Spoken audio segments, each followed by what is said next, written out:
Kalau mahasiswa dibungkam, dia tidak memiliki pengalaman dalam mengkritisi sebuah policy, dalam mengkritisi sebuah keadaan, maka kita khawatirkan 2045 mereka akan jadi apa?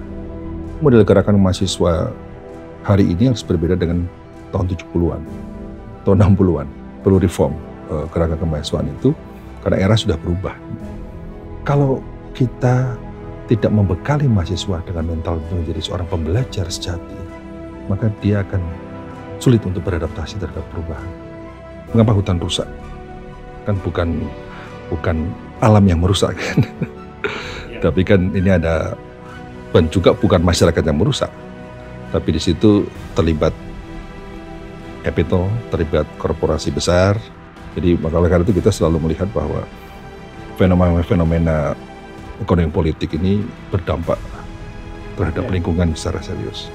Siapapun, pimpinan perguruan tinggi, pemerintah juga harus sadar pentingnya regenerasi kepemimpinan. Wah, mahasiswa itu calon-calon leader. Kita coba ciptakan leader-leader dari mahasiswa itu by design. Leader itu harus kita ciptakan, jangan alami.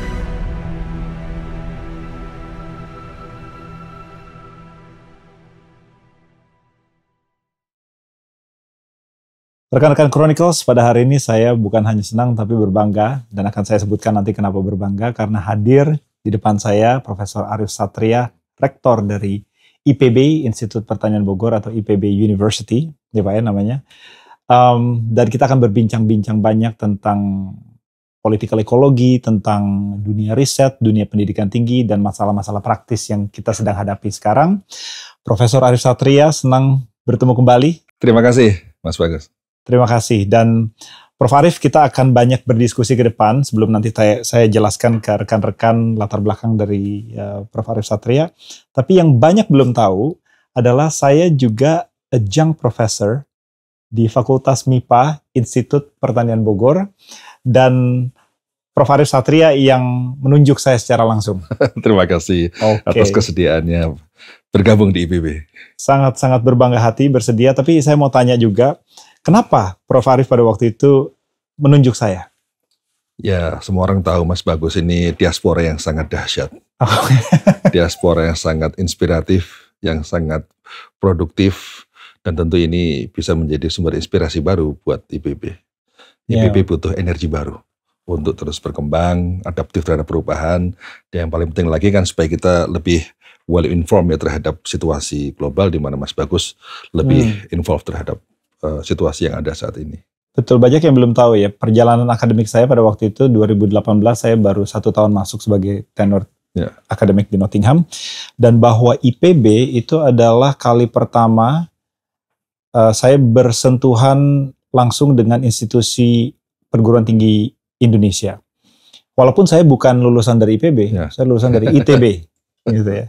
Tapi justru perguruan tinggi pertama yang saya berdekatan secara institusional itu IPB. Dan Pak Arief Satria pada waktu itu memang betul-betul sangat aktif mengunjungi kami beberapa kali, membangun hubungan dengan United Kingdom. Kita menandatangani MOU antar institusi tahun 2019, dan IPB adalah bagian integral dari pembentukan UK Indonesia Consortium for Interdisciplinary Sciences. UKICIS. Dan itu pertama kalinya Indonesia dan UK membentuk konsorsium serupa seperti itu. Nah, mungkin saya jelaskan dulu latar belakang dari akademik dari Pak Arief Satria. Pak Arief Satria kita bertemu sekitar 2018. Pak Arief Satria sebelum jadi rektor adalah dekan termuda di IPB dan mengasumsi gelar rektor pada usia 46 tahun.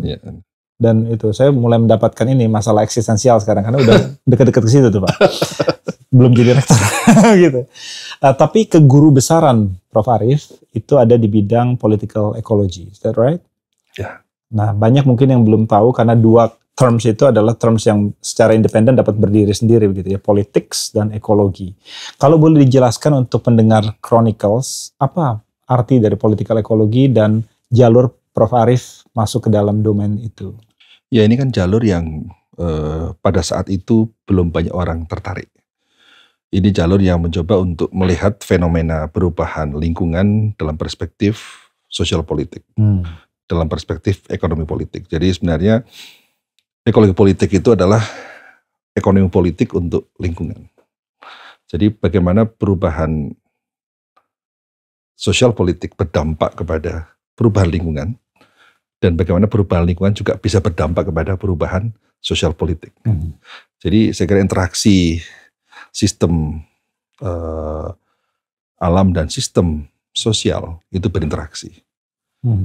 Karena kita melihat berbagai fenomena tidak bisa terlepas dari konteks sosial politik, bahwa perubahan-perubahan lingkungan tidak bisa dilihat secara independen sebagai sebuah natural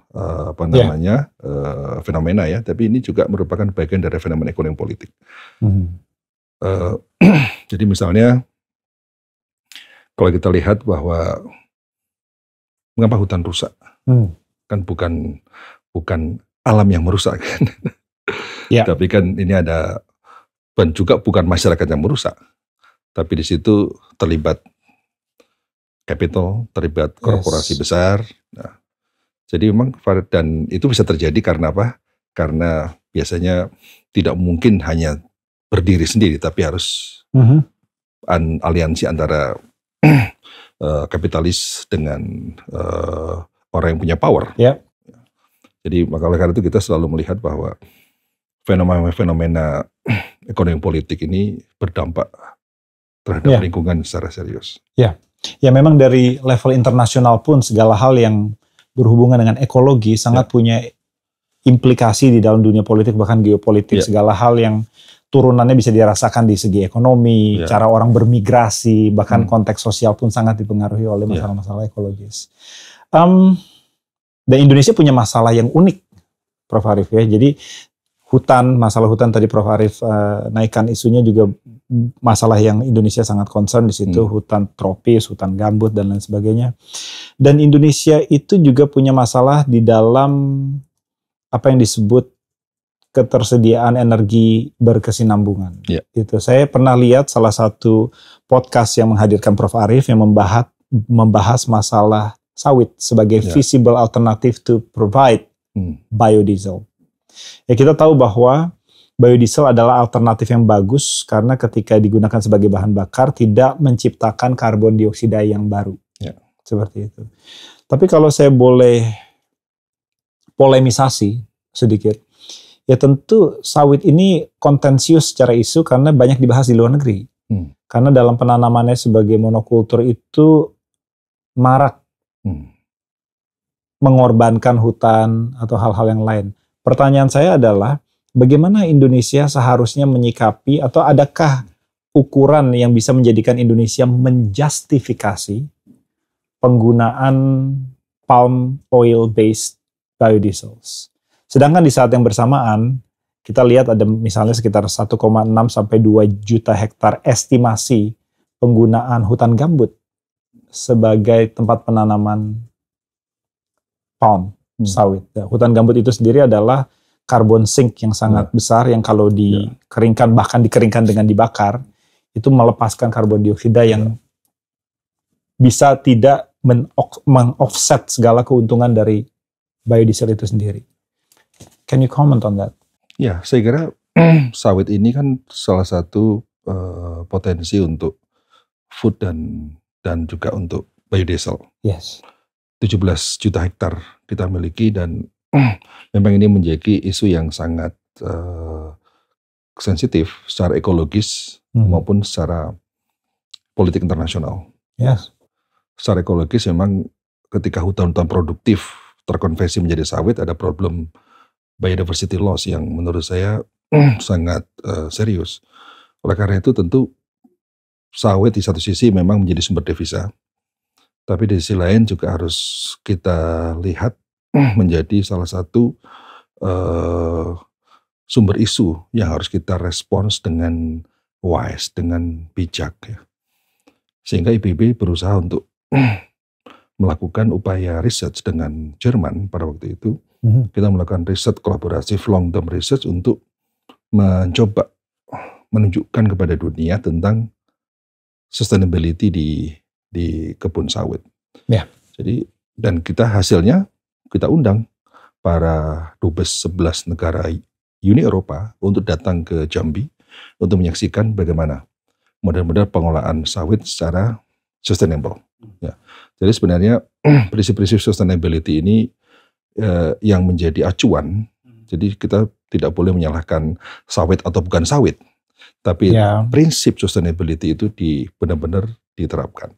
Nah, ketika sekarang kita ingin membuka lahan sawit yang lebih luas lagi, itu hanya mungkin bisa kita lakukan pada lahan-lahan terlantar misalnya, bukan konversi hutan lagi. Karena apapun saat ini konversi hutan sudah menjadi sorotan dunia. Jadi Indonesia sebagai paru-paru dunia, kepercayaan dunia ini harus kita jaga betul. Meskipun isu sawit ini kan satu isu lingkungan, kedua adalah isu ekonomi politik karena persaingan dagang terhadap minyak nabati yang diproduksi oleh negara-negara Eropa yang harganya tentu lebih mahal daripada harga sawit.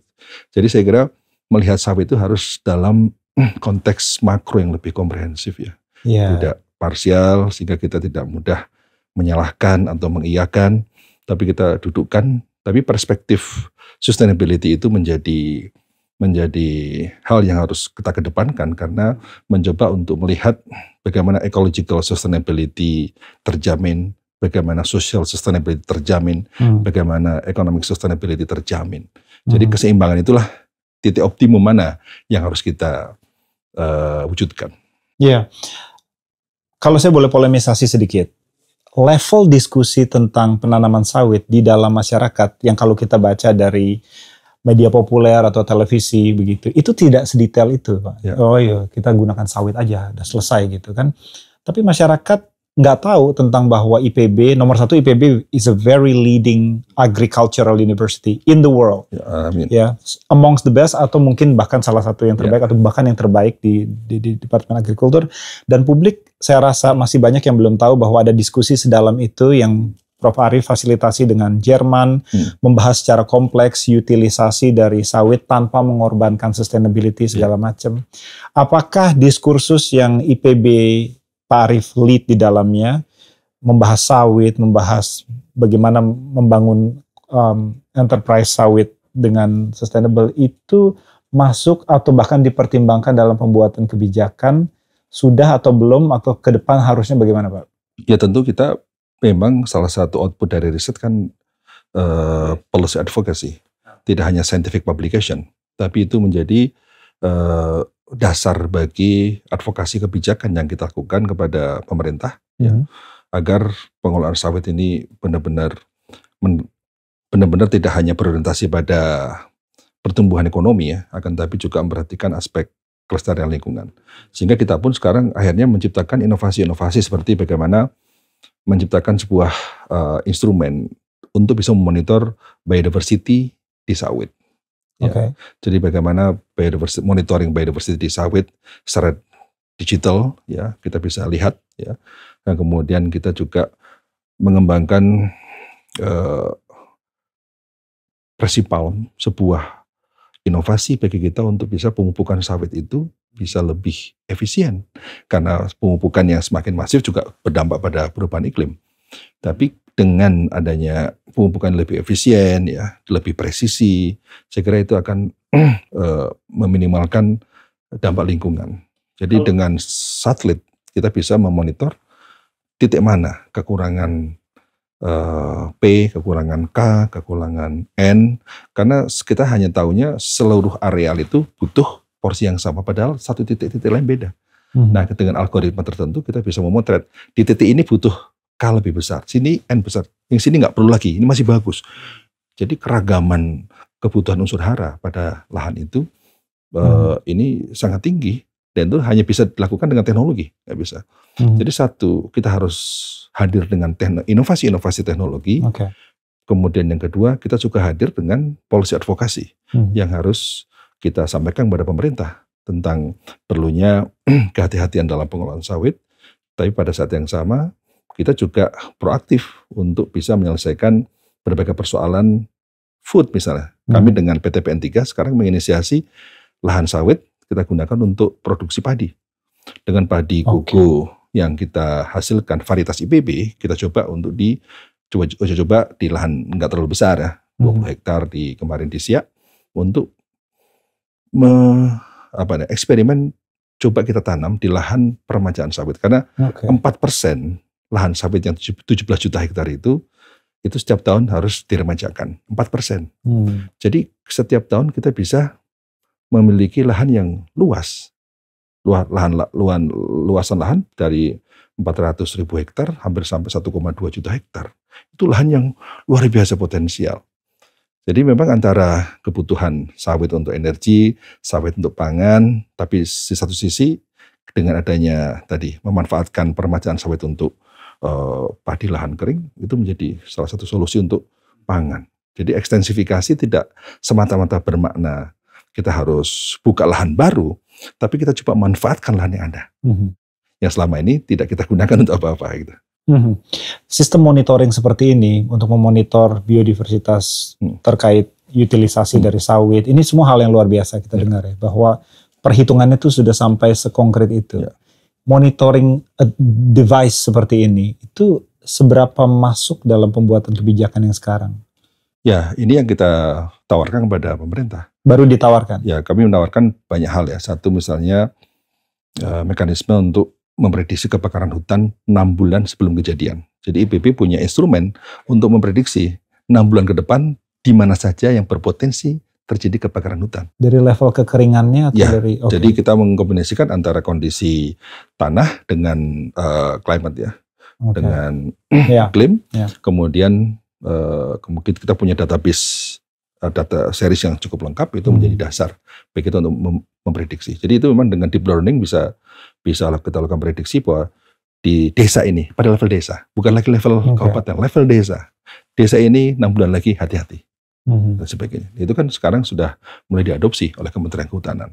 Dan menurut saya ini kan sebuah terobosan ya untuk bisa mengatasi problem lingkungan dengan teknologi. Ya, memang mengatasi problem lingkungan dengan teknologi itu satu aliran tertentu dalam pemikiran ekologi di dunia ini yang disebut sebagai ecological modernization. Jadi modernisasi ekologi itu adalah upaya kita untuk mencoba mengkombinasikan antara economic growth, rasionalitas ekonomi dengan rasionalitas ekologi. Kalau rasionalitas ekologi yang dominan, maka yang terjadi adalah stagnasi, nggak ada pertumbuhan ekonomi. Tapi kalau rasionalitas ekonomi yang dominan, yang terjadi adalah kerusakan degradasi. Oleh karena itu, keseimbangan inilah pendekatan ecological modernization muncul. Solusi teknologi, solusi perubahan perilaku dan sebagainya. Jadi ini ecological modernization itu sebuah bagian dalam pemikiran sosial ekologi ya. Dan ini bersanding dengan ekologi politik tadi. Jadi dalam ekologi politik pemecahannya memang bukan semata-mata teknologi, karena teknologi itu ya, orang ekologi politik selalu menganggap bahwa ecological modernization fokus pada perubahan teknologi sebagai pemecah masalah. Itu itu bagus ya. Tapi ekologi politik selalu mencermati akar masalahnya di mana. Dan tidak berdiri sendiri. Jadi bukan mengatasi simptom ya, tapi mengatasi akar masalah. Akar masalah misalnya policy. Akar masalahnya adalah tentang kebijakan, regulasi dan sebagainya sebagai sumber yang bisa menyebabkan perubahan lingkungan. Nah, jadi memang ekologi politik biasanya bicara soal justice, keadilan. Siapa yang diuntungkan, siapa yang dirugikan. Karena pada akhirnya perubahan lingkungan itu kan memberikan keuntungan dan kerugian secara tidak merata kepada para pelaku. Ya, jadi ada pelaku yang hanya menikmati kerugian dari environmental change, perubahan lingkungan. Ada aktor yang bisa menikmati keuntungan dari perubahan lingkungan. Jadi perubahan itu kan terdistribusi tidak merata. Benefit itu terdistribusi tidak merata. Nah, akibat ketidakmerataan itu biasanya yang menikmati adalah orang yang punya power, yang punya akses ekonomi yang baik, kemudian lama-lama yang ini tidak menikmati apapun, akhirnya ketimpangan terjadi. Nah, ketika ketimpangan terjadi, orang yang memiliki kapital yang besar dari hasil perubahan lingkungan ini, lama-lama dia akan punya power. Jadi power relation menjadi tidak seimbang. Sehingga memang penting dalam ekologi politik itu pentingnya civil society untuk bisa melakukan berbagai advokasi untuk menyuarakan kepentingan orang-orang ini yang marginal, yang tidak bisa bersuara. Dia nggak punya akses, ya, akses bersuara, akses apapun, akses finansial, akses teknologi kadang-kadang, ya. Karena akses itu kan secara teori definisinya kan ability to derive benefit from things. Jadi kemampuan untuk memetik sesuatu dari manfaat dari sesuatu. Iya, masalahnya mereka tidak punya cara, mekanisme, bahkan mekanisme kognitif untuk menurunkan benefit, apalagi mengkapitalisasi masalah-masalah sustainability related. Apalagi mereka yang tidak pergi ke kampus, mereka yang masih hidupnya terkonsentrasi pada menyediakan makanan buat esok hari, seperti itu kan. Mereka nggak tahu signifikansi dari masalah itu ke day to day life. Mereka nggak bersuara dan mereka adalah konstituensi politik. Betul. Justru tidak adanya suara dari mereka itu membuat orang-orang yang berada di tataran atas perpolitikan tidak menganggap itu sebagai isu sentral. Nah, bagaimana kemudian kita bisa mengajari mereka gitu? Atau bahkan pertanyaan berikutnya adalah apakah itu tugas universitas sama sekali untuk melakukan itu? Mengajari mereka supaya mereka paham bahwa ini loh hal yang bisa diturunkan, yang punya signifikansi di day to day life.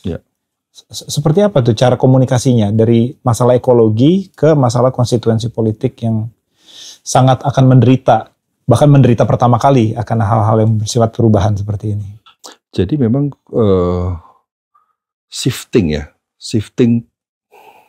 cara berpikir tentang posisi masyarakat dalam sumber daya alam itu perlu untuk kita cermati. Yang pertama adalah yang ortodoks selalu mengatakan masyarakat miskin itu sumber kerusakan lingkungan. Pemikiran baru mengatakan semakin kaya seseorang, maka semakin banyak menggunakan energi, semakin banyak menggunakan sumber daya alam dibandingkan orang miskin. Sehingga orang yang berpotensi merusak lingkungan sebenarnya orang kaya. Itu yang baru. Kemudian orang miskin itu tidak punya pengetahuan untuk mengelola lingkungan. Yang baru adalah bahwa orang miskin itu untuk skala tertentu, dia punya kearifan untuk bisa menjaga alam. Karena bagi dia, ini adalah masa depan hidupnya.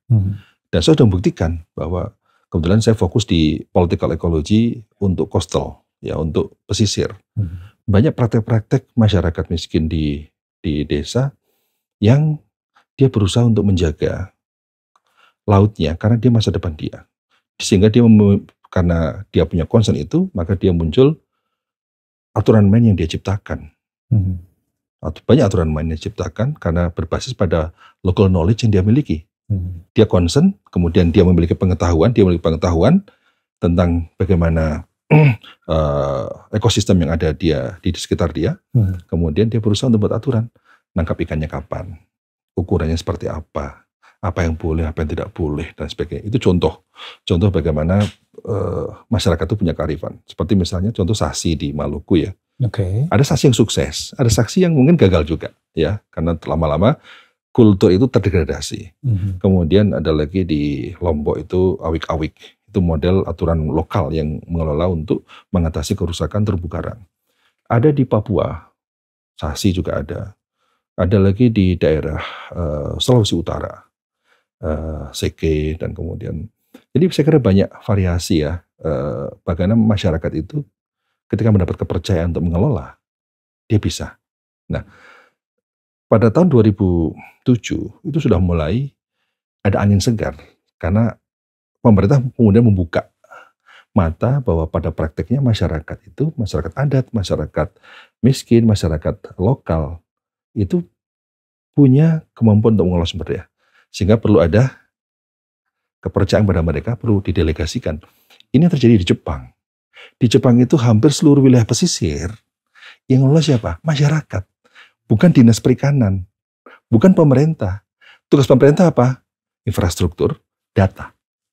Tapi bagaimana mengelola 0-3 mil laut apa yang ditangkap, alat tangkapnya apa, ukurannya berapa, kemudian kapan nangkapnya, berapa lama nangkapnya, dan sebagainya. Itu urusan masyarakat.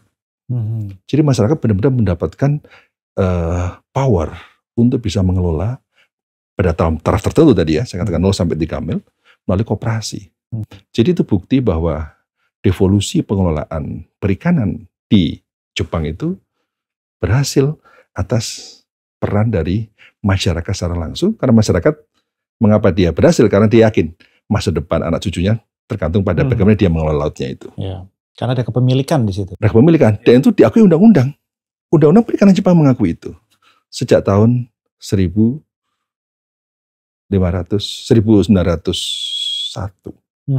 Oh, udah lama ya? Udah lama, karena pada saat dulu sebenarnya sama. Kita masyarakat Jepang itu punya aturan adat tentang bahwa laut ini hanya dikelola oleh masyarakat ini. Sebelah nggak boleh ke sini. Nah, itu muncul. Kemudian namanya Soyu dulu. Kemudian setelah itu kemudian pada saat restorasi Meiji 1874 itu dibubarkan karena Meiji kan anti feodalisme. Yes. Ketika di anti feodalisme, hal-hal seperti itu dianggap produk dari feodalisme di Jepang sehingga dibubarkan. Ketika dibubarkan konflik lagi sehingga 1875 muncul lagi gagasan untuk memberikan kewenangan pada masyarakat untuk mengelola lautnya itu. Jadi memang Jepang punya sejarah yang sangat panjang. Yeah. Jadi bagaimana saya kira perjuangan masyarakat ya untuk mengelola wilayahnya itu menjadi penting. Dan ini misalnya terjadi lagi di Australia, misalnya suku aborigin. Ya karena mereka menggunakan sistem kuota dalam penangkapan ikan. Dalam penangkapan ikan itu minimal harus memenuhi sekian ton untuk mendapatkan kuota. Jadi kan regulasi kuota pertama kan diterapkan berbasis pada pengalaman sebelumnya. Ketika pengalaman sebelumnya kurang dari 5 ton, berarti dia nggak dapat kuota. Kalau nggak dapat kuota, dia nggak boleh menangkap ikan. Sehingga kebijakan kuota di Australia pada awalnya itu membuat keributan. Kenapa? Suku aborigin nggak bisa nangkap ikan. Sebetulnya suku Maori di Selandia Baru juga sama. Jadi suku-suku asli di Australia dan itu pada akhirnya pada awalnya memang ya marginal betul oleh policy yang memang seolah saintifik dan modern. Ya. Tapi karena perjuangan politik dari masing-masing akhirnya mendapatkan kuota. Mendapatkan masing-masing 10% dari total kuota yang ada. Jadi memang satu perjuangan politik bagi masyarakat miskin, masyarakat kecil itu bisa bersumber dari kekuatan politik mereka sendiri atau bersumber dari ya tadi civil society atau ya kebaikan negara. Negara membuka diri, kesadaran kemudian mengakomodasi. Mengapa masyarakat itu di Indonesia baru 2000-an terakomodasi ya, mulai diakui adat, mulai diakui peran masyarakat itu, karena memang modernisme itu kan aspek arus besar pasca Perang Dunia Kedua. Jadi ketika Marshall Plan kan, Anda tahu kan, Marshall Plan yang dimana ketika sekutu sudah menang, maka tugas dia adalah membantu negara yang kalah perang atau negara yang baru merdeka, kan gitu. Maka ketika membantu negara kalah perang, negara baru merdeka kan istilahnya modernisasi. Jadi modernisasi itu bukan sekedar istilah biasa, itu istilah baku sebagai sebuah proyek negara-negara barat untuk membantu negara kalah perang dan negara yang baru merdeka. Nah, akibatnya modernisme dominan. Maka modernisme itu kemudian diadopsi secara lebih sempit lagi bahwa yang modern itu adalah yang saintifik. Nah, yang saintifik itu ya kalau orang yang berpengetahuan modern. Pemikirannya akan diakui. Maka sesuatu yang tidak berbasis sains, tidak berbasis saintifik, maka akan diabaikan. Nah sehingga pada saat itulah local knowledge diabaikan, ya kan? Kenapa local knowledge dari dulu nggak pernah diakui di negara-negara yang baru merdeka sebagainya? Karena proyek modernisme yang begitu masif oleh Barat itu menganggap bahwa yang penting ya sains. Tapi sains yang mana? Misalnya gini mas, kawasan konservasi laut. Mengapa di hampir semua kawasan konservasi laut terjadi konflik? Termasuk kawasan konservasi hutan terjadi konflik. Karena basis penetapan kawasan konservasi adalah terlalu saintifik dalam arti hard science, ekologi, biologi. Tapi kan tidak pernah memahami secara antropologis bagaimana cara berpikir masyarakat. Bagaimana cara memahami masyarakat itu memahami. Selama ini kan, mohon maaf, pendekatan-pendekatan positivistik itulah yang dominan bahwa cara memaknai alam, cara memaknai perubahan lingkungan, cara memaknai perubahan iklim itu didominasi oleh orang yang punya ijazah, orang yang punya gelar, orang yang punya scientific background yang kuat. Ya. Jadi orang-orang yang tidak punya itu seolah tidak punya tempat Nah padahal kalau kita lihat orang-orang itu yang ada di masyarakat itu, dia sehari-hari dengan alam. Dia tahu tentang bagaimana alam bekerja, tapi tidak tahu bagaimana sistematisasi terhadap pengetahuan yang dia miliki. Ya. Nah itulah modernisme yang begitu masif dalam konteks sehingga masyarakat marginal, sehingga kawasan konservasi itu menjadi kawasan eksklusif. Bahwa ini secara saintifik justified bahwa terumbu karang itu harus dilindungi, kemudian bahwa orang yang masuk itu ilegal. Nah, masyarakat mengatakan, loh saya itu dari dulu nangkap ikan turun-temurun di sini. Nah, orang di hutan juga sama. Saya dari dulu nangkap berhutannya di sini, kok tiba-tiba dikapling atas nama konservasi untuk kemudian kita harus keluar. Nah sehingga memang konservasi sebagai sebuah gerakan lingkungan itu penting. Tapi membangun konservasi yang adil, nah itulah yang harus kita kedepankan. Adil dalam arti ya harus memperhatikan kepentingan masyarakat lokal, bahwa konstruksi kan gini, alam itu kan hasil konstruksi sosial. Alam bisa dipandang secara positivistik kalau kita melihat alam dalam satu kacamata saintifik, kemudian kita paksakan bahwa definisi alam itu ya ini. Gitu. Tapi masyarakat punya definisi lain, sesuai dengan background-nya, sesuai dengan pengalamannya, sesuai dengan belief-nya. Nah, sehingga konstruksi sosial itulah yang kadang-kadang memahami alam sebagai hasil konstruksi sosial itu tidak dipahami oleh banyak orang, tidak dipahami oleh karena itu pentingnya konservasi itu ditangani tidak hanya oleh ahli biologi, tapi ahli antropologi, ahli sosiologi, ahli ekonomi, sehingga memang pendekatan transdisiplin menjadi keniscayaan. Sehingga ada buku menarik berjudul Critical Political Ecology. Dia mengatakan gini, kalau pengelolaan sumber daya alam, pengelolaan lingkungan didominasi oleh hard science, maka yang terjadi adalah ketidakadilan. Tapi kalau pengelolaan lingkungan didasarkan pada pertimbangan politik, yang terjadi adalah ketidakakuratan. Nah, jadi proses-proses politik dalam arti kita memahami kepentingan, aspirasi masyarakat itu harus dimasukkan dalam desain membangun sebuah kawasan konservasi yang di dalamnya adalah ada scientific background. Kalau kita melihat interaksi geopolitik secara sinis gitu Pak ya, kita juga bisa melihat bahwa sains itu salah satu alat untuk menyebarkan narasi, gitu ya, bahwa narasi yang bahkan sampai sekarang saya rasakan itu adalah bahwa ilmu pengetahuan itu asalnya dari Barat, kemudian menyebar ke seluruh dunia, dan sains itu milik Barat, kiblatnya Barat, dan dia pergi ke Asia itu untuk membudayakan apa yang liar seperti itu. Sehingga tadi Pak Arief menggunakan kata belief gitu ya, local belief. Justru saya lihat bahwa dari zaman feodalisme itu sering dikotakan bahwa oh ini science, ini belief. Padahal leluhur-leluhur kita tidak membedakan itu. Knowledge, pengetahuan gitu kan. Dan masalahnya kita lihat beberapa yang disebut pengetahuan lokal itu sebenarnya betul-betul bisa menyelesaikan masalah praktis. Tadi misalnya di pesisir pantai dilihat sistem irigasi subak di Bali yang betul-betul ternyata lebih efektif melawan hama.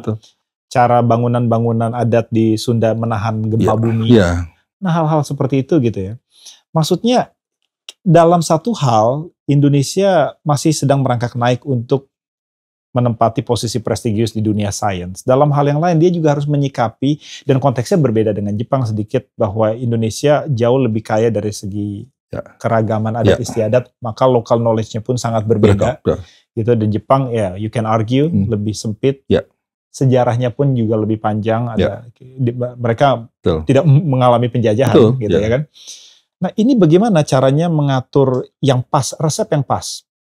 Karena masalah eksistensialnya kan dibagi bersama. Climate change itu siapapun merasakan gitu kan.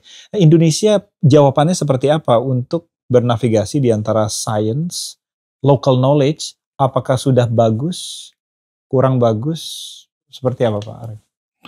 Ya disinilah saya kira pentingnya perguruan tinggi untuk mengkonstruksi sebuah paradigma baru dalam pembangunan ilmu yang tidak semata-mata berbasis pada perspektif yang saat ini dominan mainstream Barat.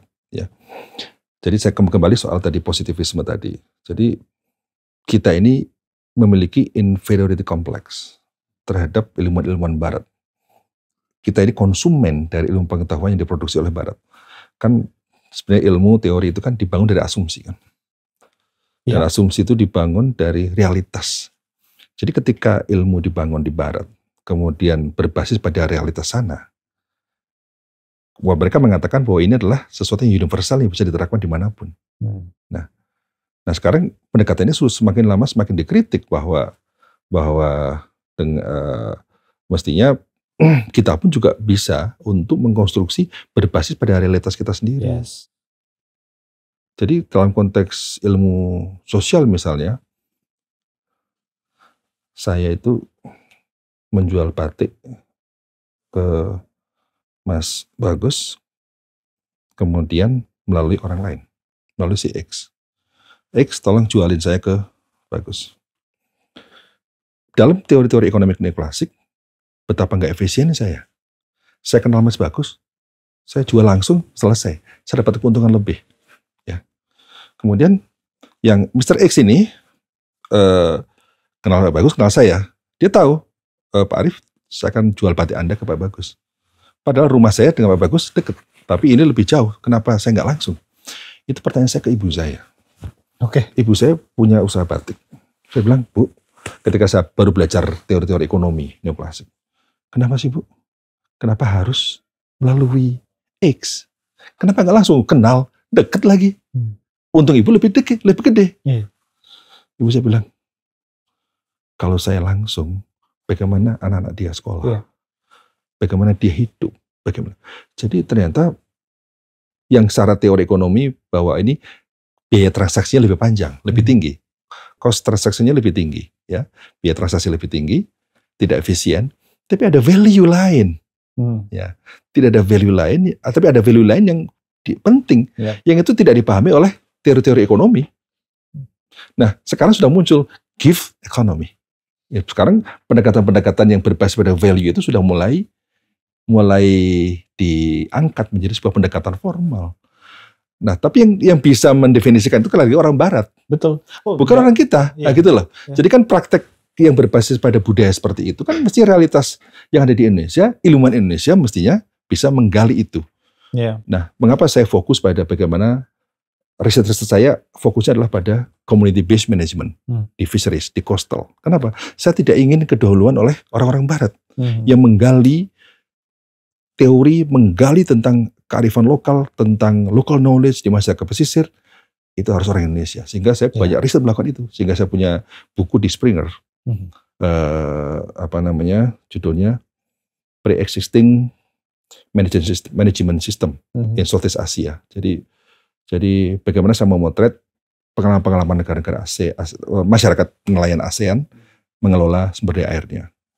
Jadi itu bagian dari komitmen saya untuk mengangkat kearifan lokal yang ada di Indonesia. Yang kalau kita ini terus melakukan penelitian-penelitian, ya tentu kita bisa melahirkan teori-teori sendiri, konsep sendiri. Ya sebetulnya itu yang penting gitu loh. Nah kalau itu bisa, karena kita selalu mengadopsi dari barat, padahal realitas yang digunakan dalam mengkonstruksi pengetahuan itu kan beda dengan realitas kita, tapi kitanya seolah-olah ini sesuatu yang given, sesuatu yang taken for granted, kita terapkan aja. Begitu kita terapkan di Indonesia, nggak relevan, yang disalahkan Indonesianya, yang disalahkan masyarakatnya, kan gitu. Kalau kita lihat ke World Economic Forum sebagai kiblat pandangan-pandangan baru ekonomi misalnya, ada konsep baru yang disebut degrowth, ada konsep seperti yang mempertanyakan konsep tentang kepemilikan gitu, ownership. Itu hal-hal yang sifatnya sebenarnya saya pikir orang Indonesia sudah tahu sebenarnya dari awal tentang gotong royong, tentang kooperasi, tentang sifat-sifat seperti itu, ya kan? Dan banyak yang tidak tahu. Kalau saya boleh segue sedikit, Prof. Arief, bahwa peran pendidikan tinggi itu juga mencakup hal-hal seperti yang Pak Arief katakan untuk memberikan pandangan baru, paradigma masyarakat, bukan hanya sekedar mencetak tenaga kerja. Betul. Jadi pada akhirnya kan gini Mas, bagaimana riset yang mendalam, bagaimana kekuatan pada riset.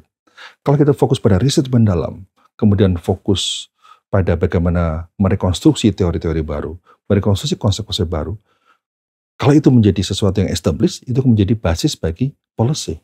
Jadi sebenarnya kita riset kemudian mendalam membangun teori itu bukan hanya sekedar untuk ilmu pengetahuan. Pada akhirnya itu kan lama-lama akan menjadi sebuah frame, menjadi digunakan untuk policy yang dilakukan oleh pemerintah. Nah, tapi ketika kita risetnya kurang, ya praktis tidak ada produk pengetahuan baru, produk konsep baru, produk teori baru, ya sehingga pemerintah ya mengadopsi pemikiran-pemikiran expert dari luar. Sehingga kita pun sampai saat ini kan lebih bangga terhadap expert dari luar daripada expert dari dalam. Saya tidak menyalahkan siapapun, tapi ini menjadi koreksi menurut saya saat ini. Harusnya kita harus sama-sama untuk semakin menggali, mengeksplor dari realitas yang ada di Indonesia, biodiversity, social diversity. Itu kan realitas kita yang sangat tinggi, yang sangat beragam, yang kemudian kita eksplor, dan kemudian kitalah yang punya data, kitalah yang punya konsep dan teori tentang mereka, bukan dari kacamata orang-orang Barat itu. Tapi bukankah, kalau saya boleh polemisasi lagi sedikit, bahwa keberhasilan riset sebuah universitas itu hanya dinilai dari berapa banyak jurnal paper yang dihasilkan, mungkin berapa besar citasi per jurnal paper, bahwa tugas seorang periset itu hanya membukukan publikasi mereka. Kalau syukur-syukur membuat buku, kalau bukunya cukup banyak jadi guru besar, bukan hanya sebatas itu, Pak? Ya, saya penganut paradigma dan bukan paradigma atau. Publikasi atau impact selalu dipertentangkan. Bagi saya dua-duanya penting. Kenapa? Gini, kita akan menjadi seorang expert di lembaga internasional kalau kita direcognize sebagai expert di bidang kita. Oke? Jadi kalau kita nulis di jurnal, kalau FAO misalnya, FAO membaca tulisan-tulisan saya di jurnal internasional tentang sesuatu yang memang menjadi concern FAO, maka ya siapapun akan direkrut menjadi tenaga ahli, menjadi expert. Dan expert itu menjadi pilar penting dalam regulasi internasional. Jadi sebenarnya untuk bidang-bidang yang khususnya bidang saya ya, fisheries management, political ecology dan sebagainya itu, dan marine policy, itu penting melakukan publikasi internasional. Harus arahnya adalah arah hunus. Suatu waktu kita akan diminta menjadi expert di lembaga internasional yang kemudian menjadi basis bagi pengambilan keputusan internasional yang mengatur tentang perikanan dunia, kelautan dunia, pertanian dunia, standar-standar internasional dan sebagainya. Nah, jadi sebenarnya publikasi itu memang sebuah exposure yang harus kita lakukan. Jadi memang ya itu sebagai kapitalisme akademik ya saya akui ya yang untung adalah mereka yang untuk macam-macam. Tapi pada saat dimana kita butuh wadah, butuh media, channel yang efektif untuk bisa sampai kepada mengambil keputusan internasional, ya mau nggak mau. Dan sekarang coba, mana ada lembaga internasional akan mengambil expert di mana expert itu tidak punya publication? Nggak mungkin, Mas. Nah, jadi menurut saya kita bagi-bagi tugas. Memang kalau orang concern publikasi, go ahead. Tapi yang concern pada impact kepada masyarakat, kepada menghasilkan inovasi untuk industri, atau fokus pada proses advokasi, ya silakan. Jadi saya kira saya bukan atau tidak pernah mempertentangkan ya antara satu dan yang lain, tapi saya ini penting, dan ini penting, dan ini penting. Apakah ada fleksibilitas seperti itu buat sivitas akademik di IPB, dan mungkin saya bisa pertanyakan sivitas akademik di seluruh Indonesia, bahwa ya kalau Anda jago buat paper segala macam, citasi tinggi, konsen di situ aja. Kalau Anda jago mengajar, ya konsen di mengajar aja. Kalau Anda jago mendiseminasikan ini ke publik, bahkan membuatnya menjadi basis kebijakan, konsen di situ aja. Karena sepengetahuan saya, concern dari rekan-rekan akademik di Indonesia yang tidak seberuntung saya karena saya punya resource yang banyak di UK, itu adalah mereka harus selalu melakukan ketiga-tiganya itu di saat yang bersamaan. Ya, itulah yang saya pikirkan 5 tahun lalu. Ketika saya awal menjadi rektor, yang saya pikirkan adalah bagaimana dosen itu memiliki flexibility. Tidak semua dosen bisa mempublish, tidak semua dosen concern pada riset yang terlalu dalam. Ada dosen yang memang concern pada teaching dan community outreach misalnya, community service, pelayanan masyarakat. Ada dosen yang memang pingin penelitian yang panjang, yang ngajarnya porsinya kecil. Ya katakanlah Tridharma memang harus diadopsi, tapi Tridharma tidak harus dalam 1 tahun. Bisa juga Tridharma itu dalam rentang 3 tahun, 4 tahun, bahwa tahun ini saya akan fokus menjadi peneliti. Maka KPI-nya adalah ya publication dong, atau hak intelektual, atau impact apapun. Saya tahun ini mau fokus pada pengabdian pada masyarakat, ya fokus di lapangan untuk advokasi masyarakat, mendampingi masyarakat, empowerment masyarakat. Saya fokus mau ngajar, ya indikatornya beda-beda. Indikator ngajar ya mungkin berapa jumlahnya, berapa jumlah mata kuliah, ya dan sebagainya. Nah sehingga flexibility KPI itu menjadi penting. Nah itu nggak bisa kita lakukan. Karena apa? Regulasi di pusat yang tidak mengakomodasi itu. Nah kalau itu bisa kita lakukan, karena saya butuh penelitian waktu agak lama, hingga saya meninggalkan perkuliahan, misalnya gitu. Jadi tahun ini saya fokus aja lah untuk riset. Tahun depan saya akan sebagian ngajar sebagian ini. Jadi kalau itu bisa kita lakukan, dibentuk dalam sebuah desain flexibility yang pas ya, itu akan bisa membuat semua lebih efektif ya. Dan orang dosen, ada dosen yang memang jarang publikasi tapi menghasilkan varietas unggul banyak sekali. Itu lebih berharga daripada sekedar jurnal yang banyak kan? Karena ini manfaatnya jelas. Ya. Ini kan pengetahuan manajerial pimpinan universitas yang menurut saya tidak terdistribusi secara merata di 4.000-an universitas di Indonesia. IPB is, like it or not, one of the elite universities, top 5 in Indonesia. Mereka-mereka ini yang tidak bisa bernavigasi di antara constraint dari pemerintah pusat untuk mengenforce Tridharma dan keadaan dalam universitasnya sendiri, bagaimana cara mereka mengatur constraint seperti ini? Ya, memang saya tidak bisa berkomentar ya terhadap perguruan tinggi lain dan yang lain-lain ya, karena saya kira masing-masing tentu fokusnya pada regulasi yang ada di pusat ya. Nah memang kita juga pada akhirnya IPB sendiri ya, meskipun regulasi di internal sudah dibuat, nggak bisa efektif karena pada akhirnya tergantung pada pusat. Sehingga pada waktu itu saya sampaikan pada kementerian ya, untuk agar flexibility dosen itu atau Tridharma itu jangan dimaknai per tahun. Bisa dimaknai 5 tahun, dimaknai 3 tahun, dimaknai sehingga memang setahun itu supaya perannya maksimal, itu diberi kesempatan dosen untuk memilih sebagai dosen peneliti, sebagai dosen pengajar, atau sebagai dosen penyuluh misalnya. Saya tahun depan mau jadi dosen penyuluh, ya fokusnya pada pemberdayaan masalah sebagainya. Hasilnya sekarang setelah? Ya belum, peraturan senat sudah ada. Jadi kita sudah membuat aturannya. Oh, itu internal? Internal, oke. Internal oke. Tetapi ketika karena ini pada akhirnya kan pada beban kerja dosen PKD yang sudah ditentukan oleh Menpan, ditentukan oleh ini regulasi yang kemudian harus didialogkan kembali, ya didialogkan kembali, arah ke depan akan seperti apa, arah ke depan sejauh mana pentingnya flexibility bagi para dosen untuk menghasilkan output yang maksimal kan, yang kita lakukan output, jangan sampai fokus pada 3, pada akhirnya yang dikejar adalah yang penting ada pemberdayaan masyarakat, kemudian jadi memaksakan. Jadi melakukan mendapatkan poin kredit ya, itu hasil pemaksaan. Karena memang harus ada ini, harus ada. Ya, kita beri toleransi meskipun kalau ada orang passionnya memang di peneliti, ya mungkin bobot KPI dalam penelitian lebih tinggi daripada bobot untuk ngajar misalnya gitu. Iya, wah itu senang sekali dosen kalau misalnya mohon maaf menggunakan analisa seperti bahwa monyet itu kalau diukur kinerjanya berdasarkan kemampuannya berenang ya susah gitu kan. Gitu.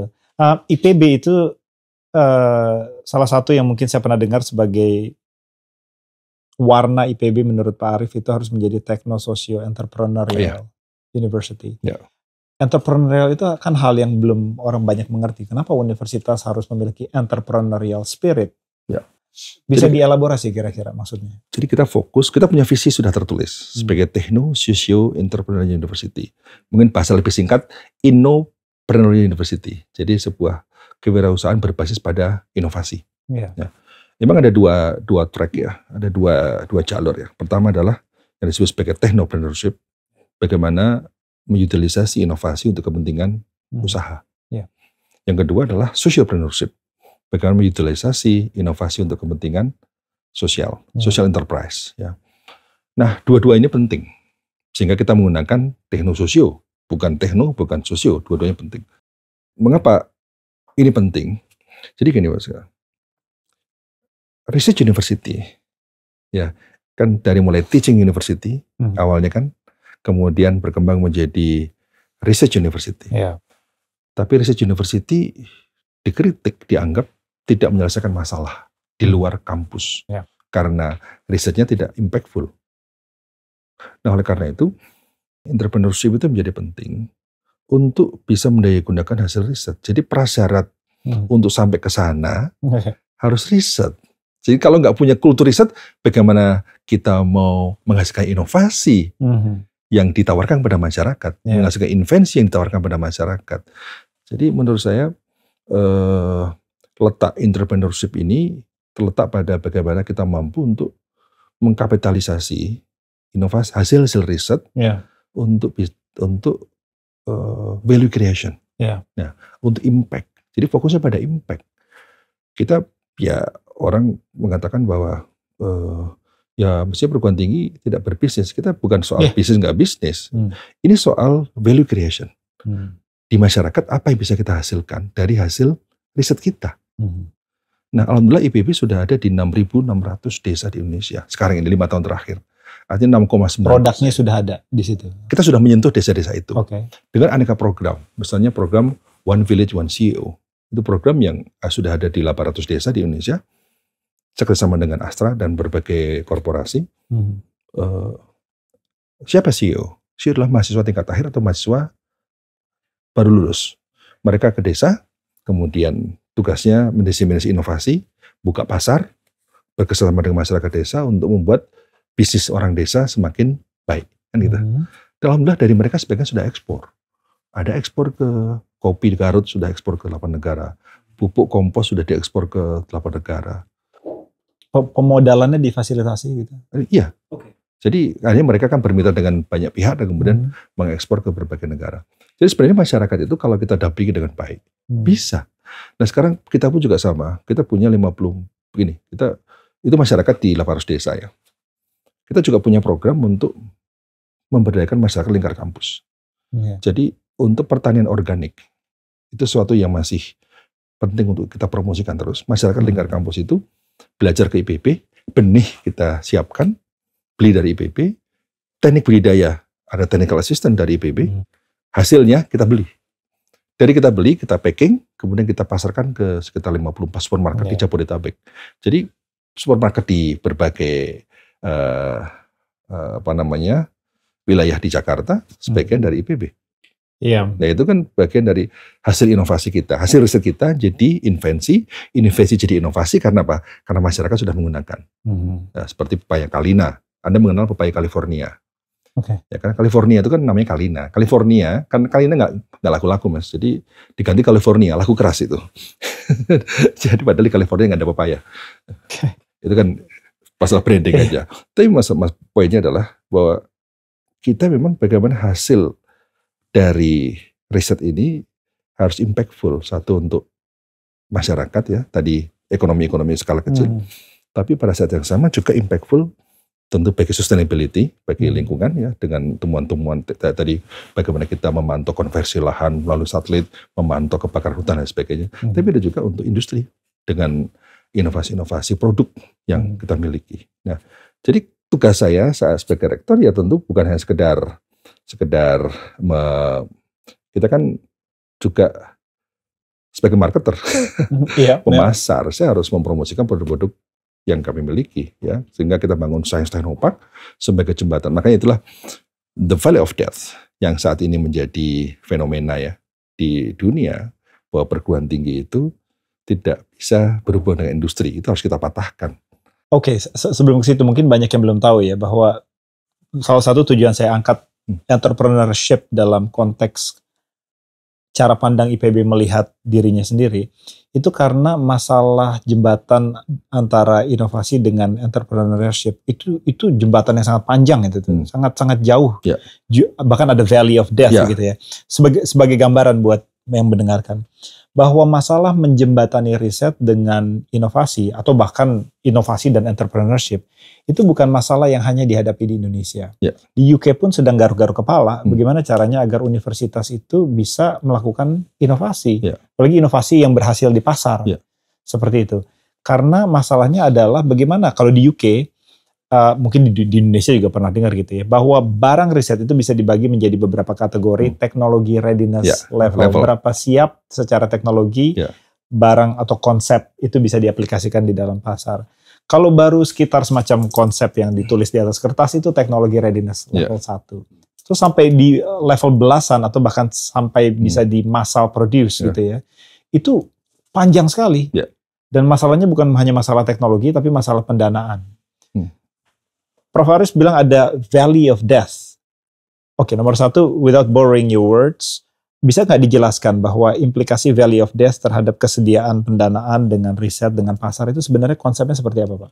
Ya, yang pertama karena komunikasi sebenarnya. Jadi kalau komunikasi dibangun, ada trust ya, antar industri dengan akademisi, itu modal awal untuk mengatasi kesenjangan itu dan mengatasi kematian lembah tadi. Dengan cara bagaimana inspirasi riset itu berbasis pada kebutuhan user, kebutuhan masyarakat, kebutuhan industri, ya. Dan komunikasi itu kan jarang terjadi ketika mengkonstruksi riset. Jadi ketika riset sudah keluar, sudah hasil, kata industri, alah cuman gitu aja. Bagi perguruan tinggi, industri nggak pernah menghargai riset kita, kan gitu. Ini masalah komunikasi. Ya. Oke, sebentar saya potong dulu. Bentar. Jadi buat yang belum mengerti, ini valley of death itu semacam kayak konsep yang diletakkan di dalam dua sumbu aksis kan. Yang vertikal adalah kesediaan pendanaan. Yang vertikal adalah kesiapan. Horizontal. Yang horizontal adalah kesiapannya untuk lepas ke pasar. Makin ke kanan, makin siap dipasarkan. Kesediaan pendanaan itu banyak di level teknologi yang belum matang, basic gitu kan. Kemudian ada lagi di level hampir siap ke pasar. Itu publik yang biasanya market, banyak pendanaan di situ. Tapi di tengah-tengahnya barang riset yang sudah terjadi tapi belum dimasalkan. Itu nggak ada funding. Itu adalah valley of death gitu kan. Sehingga ada jembatan yang putus di situ. Betul. Nah itulah yang kemudian penting buat pemerintah untuk tidak hanya memberikan skema-skema riset, basic riset, atau riset hanya sampai TRL 4, TRL 5. Mungkin harus sampai orang TRL 5 oke. Tapi berarti TRL 5 untuk sampai TRL 9 butuh funding. Nah, kebutuhan itu kan bermacam-macam, Mas. Bisa dilakukan oleh pemerintah, bisa kalau itu menarik topiknya, produk yang menarik, industri juga tertarik untuk melakukan support matching fund kepada akademisi, pada peneliti untuk bisa memproduksi sesuai dengan apa yang dia inginkan. Jadi makanya ini problem komunikasi yang menurut saya sangat, dan juga problem bahasa. Bahasa orang industri dan bahasa orang akademisi berbeda. Ya. Nah itulah pentingnya Science Technopark tadi untuk menjembatani itu, sehingga kita bangun Science Technopark untuk menyamakan persepsi, menyamakan bahasa. Maka dengan membangun komunikasi dari awal, itu kan melatih akademisi untuk mencoba menggunakan cara berpikir bisnis. Orang bisnis juga punya pemahaman terhadap cara berpikir peneliti. Itu menurut saya komunikasi ini sesuatu yang sangat penting sekali sehingga terjadi trust. Memang problem dengan industri ya bukan mulus-mulus saja. Kita ini kan IPB sudah 35% produk inovasinya sudah komersial. Ya, alhamdulillah termasuk yang mungkin itu metrik yang sangat luar biasa loh, untuk membuat komersialisasi itu nggak mudah. Betul. Ya itu sampai rektor NUS datang Singapura, datang ke IPB juga mengatakan dia kaget juga kok ternyata sampai kita punya fasilitas, karena kita punya fasilitas teaching factory, teaching industry, kita punya pabrik pengolahan makanan, minuman, pabrik pengolahan sawit, pabrik pembuatan pakan ikan, pakan ternak, pabrik pengolahan, sekarang lagi kita siapkan untuk bioetanol dan sebagainya. Satu, itu tadi untuk hilirisasi inovasi-inovasi kita, kemudian kedua juga bagaimana saya selalu berpikir bagaimana bahwa seluruh kegiatan apapun di perguruan tinggi harus terintegrasi. Jadi bagaimana kita harus proses hilirisasi itu juga menjadi bagaimana itu punya impact kepada pendidikan. Jadi infrastruktur yang ada misalnya pabrik pakan, pabrik minuman yang kita produksi, itu tempat magang mahasiswa, tempat mahasiswa penelitian, tempat mahasiswa untuk belajar. Sehingga mahasiswa itu ketika kita sudah menyiapkan berbagai suasana industri dalam kampus, mereka tidak lagi mengawang-awang tentang bagaimana sih memproduksi minuman, bagaimana memproduksi botol, bagaimana memproduksi ekstrak minuman, bagaimana memproduksi mie, bagaimana memproduksi mie dari jagung, mie dari cara gimana, bagaimana membuat beras dari rumput laut sih. Dia tinggal datang ke teaching factory kita, oh itu produksinya caranya tahapnya gini-gini, selesai. Ini yang kadang-kadang 1 semester diajarkan, dalam waktu 1 jam selesai. Sehingga kita bisa melangkah lebih jauh. Nah sehingga artinya apa? Jadi proses hilirisasi, tadi inovasi yang kita miliki dengan berbagai fasilitas itu harus juga punya impact, tidak hanya forward linkage pada pertumbuhan UMKM ataukah industri, tapi juga punya backward linkage pada pendidikan. Nah, jadi makanya karena itu interaksi dunia akademisi dengan industri, dosen yang kemudian sudah sering berinteraksi dengan industri, ketika ngajar dia akan beda, inspirasi dan sebagainya. Bahkan mungkin mahasiswa yang lulus pun tidak lagi berpikir saya mau cari kerja, berpikirnya saya mau buat lapangan pekerjaan gitu. Nah itu yang kita lakukan saat ini kan mahasiswa IPB yang baru masuk, begitu masuk IPB sebelum masa orientasi, mereka harus ikut pelatihan 7 Habits of Highly Effective People, Stephen Covey. 7 hari, 5 hari, 7 hari. Wajib. Kalau saya dulu dibotakin, Pak. Ya, kita wajib itu karena buku 7 Habits Stephen Covey itu menurut saya buku sangat inspiratif. Jadi begitu buku itu mempengaruhi hidup saya terpengaruh oleh buku itu. Terus bagaimana agak proaktif, punya mindset yang positif, tidak mudah menyalahkan orang lain, menyalahkan keadaan, tidak mudah menyalahkan keadaan. Nah, buku itu saya kenalkan kepada mahasiswa IPB dan kemudian siapa instrukturnya? Instrukturnya adalah dosen-dosen IPB. Dosen IPB kita latih TOT ya untuk sebagai instruktur. Kenapa? Sehingga sekarang mungkin 200 sampai 300 dosen IPB adalah instruktur itu. Karena begitu mahasiswa baru datang kan di kelas, setiap kelas 40 orang. Biasanya 5.000 dibagi per 50 berapa kelas itu. Dan itu butuh instruktur yang banyak. Nah, kalau dosen itu, kalau mahasiswa mindsetnya sudah berubah, dosen juga harus berubah dong mindsetnya. Jadi kalau mahasiswa sudah mendapatkan paparan materi yang sangat bagus dari Stephen Covey, dosen juga harus dong. Jangan saya mahasiswanya lebih proaktif, lebih positive thinking, dosennya enggak. Nah dengan cara dosen terlibat dalam proses itu, setelah itu, setelah semua mahasiswa dapat itu, kemudian ada talent mapping. Nah dari talent mapping itu, kita akan melihat minat bakat orang itu apa. Ada yang menjadi birokrat, menjadi peneliti, menjadi pengusaha, menjadi politisi dan sebagainya. Ternyata orang yang ingin menjadi pengusaha itu 43% di IPB. Ya, 43%. Nah, kemudian pembinaan kemahasiswaan kita lakukan berbasis pada data tentang minat bakat mereka. Jadi orang yang menjadi profesional jalurnya seperti apa? Orang yang ingin tertarik menjadi pengusaha jalurnya seperti apa? Nah, jalur untuk menjadi pengusaha misalnya tahun pertama, tahun kedua bisnis bisnis planning, tahun ketiga bisnis mentoring dan sebagainya. Sampai semester 3-4 bulan lalu, orang-orang yang sudah kita talent mapping ikut program ini, karena kemudian ketika sudah masuk dalam jalur bisnis, maka kita ada startup school, CEO school, kita ada pelatihan-pelatihan sebagainya, ada mentoring, dan mereka itu saat ini ada yang sudah ekspor ke Amerika. Agak segue sedikit, ini hal yang baik, bisa ada mapping bahwa 43% mahasiswa IPB beraspirasi untuk menjadi entrepreneur. Ada mungkin yang aspirasinya di bidang politikan, aspirasi aktivisme seperti halnya. Nah di konteks Indonesia, saya sering melihat bahwa mahasiswa itu selalu menjadi agen perubahan politik. Dia turun ke jalan, dia demonstrasi, dia ada ketidaksukaan publik terhadap political movement tertentu, mahasiswa turun ke jalanan.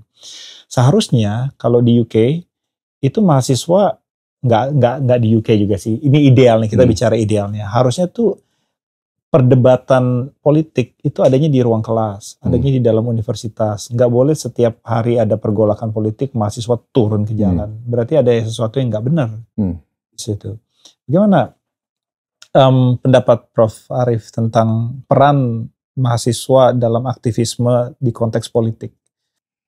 Jadi model gerakan mahasiswa hari ini harus berbeda dengan tahun 70-an, tahun 60-an. Ini gerakan model, ini perlu reform. gerakan kemahasiswaan itu karena era sudah berubah. Sehingga memang orientasi pada teknokrasi sekarang menjadi urgent untuk bisa diisi oleh mahasiswa sebagai teknokrat dan sebagainya. Nah, namun demikian kita tidak bisa mengabaikan fakta bahwa perbedaan antara dunia maju dan negara berkembang itu pada kesiapan masyarakat. Masyarakat di Inggris, di UK, masyarakat di Amerika, masyarakatnya sudah bisa demo karena dia punya akses informasi, punya kesadaran, punya level pendidikan yang baik. Sehingga masyarakat bisa protes, masyarakat bisa turun ke jalan dan sebagainya karena dia punya power. Masyarakat itu punya power, punya akses dan sebagainya. Masyarakat kita yang memiliki informasi yang baik, memiliki pendidikan yang baik sangat sedikit. Nah, sehingga mahasiswa itu menjadi penting untuk menjadi jembatan suara dari kelompok masyarakat yang tidak bisa bersuara ini. Berbeda dengan di Amerika, parlemennya bunyi, civil society sudah bunyi, jadi kampus itu di Amerika cukup sebagai bagian yang dipersiapkan pada struktur teknokrasi. Anda nggak perlu berpolitik, karena politik sudah diselesaikan oleh politisi dan oleh parlemen. Tapi di dunia ketiga seperti Indonesia, kepercayaan publik terhadap politisi, kepercayaan publik terhadap infrastruktur politik yang sudah ada, itu kan belum maksimal.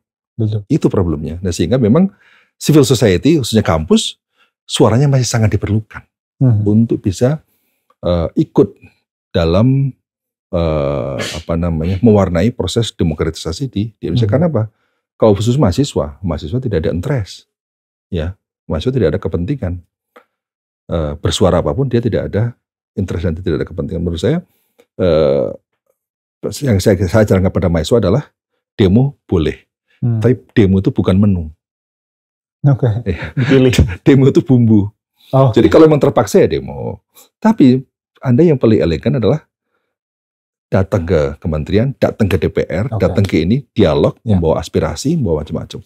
Tapi ketika memang sebuah keputusan sudah buntu, ya why not? Memang saya kira kalau saya mendengar ya, ketika ada isu tertentu, ternyata aparat polisi pun juga aparat polisi, aparat penegak hukum lah, TNI itu juga, Mas, untuk isu ini kita dukunglah mahasiswa. Saya kira gitu, karena dia sebagai orang yang menjaga keamanan, menjaga pertahanan tidak bisa bersuara, tapi suara sebagai pribadinya karena dia punya anak, punya istri, itu mahasiswa itu mewakili kita juga, gitu, kadang-kadang gitu.